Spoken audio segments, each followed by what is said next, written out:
Delhi NCR में लगातार बढ़ते प्रदूषण को खत्म करने को लेकर सुप्रीम कोर्ट में जो याचिकाएं दाखिल की गई थी उस पर सुप्रीम कोर्ट के चीफ जस्टिस की अगुवाई वाली बेंच ने साफ कर दिया है कि अब इस पर आगे फैसला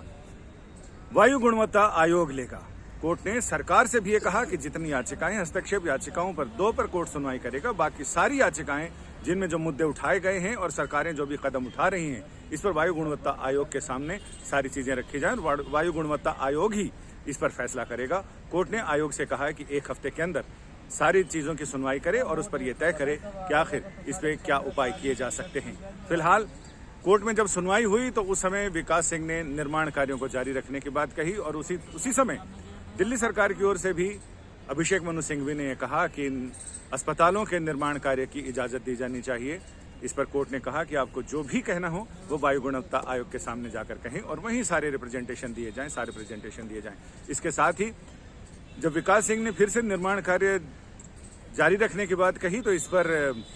सॉलिसिटर जनरल तुषार मेहता ने कहा कि ये समझ में नहीं आ रहा कि विकास सिंह याचिकाकर्ता की ओर से बहस कर रहे हैं या फिर बिल्डर्स की ओर से दलीलें रख रहे हैं, क्योंकि एक और सुप्रीम कोर्ट ने भी पिछली सुनवाई में यह कहा था कि आखिर आप किन की तरफ से दलीलें कर रहे हैं। एक और आप प्रदूषण खत्म करने के उपाय करने की बात कर रहे हैं, दूसरी ओर आप ये भी कह रहे हैं कि निर्माण कार्य की इजाजत दी जाए। फिलहाल कोर्ट ने कहा है कि जरूरत पड़ने पर जहां जहां जरूरी हो आयोग इस पर फैसला ले कि कहां निर्माण कार्य में छूट या रियायत दी जा सकती है। ऐसे कार्य जैसे हॉस्पिटल के निर्माण हैं या फिर ऐसी जनहित योजनाएं हैं जिनके निर्माण हैं जो अभी होना है, जिसमें देरी होने से और नुकसान हो सकता है, उसमें जो भी फैसला करना है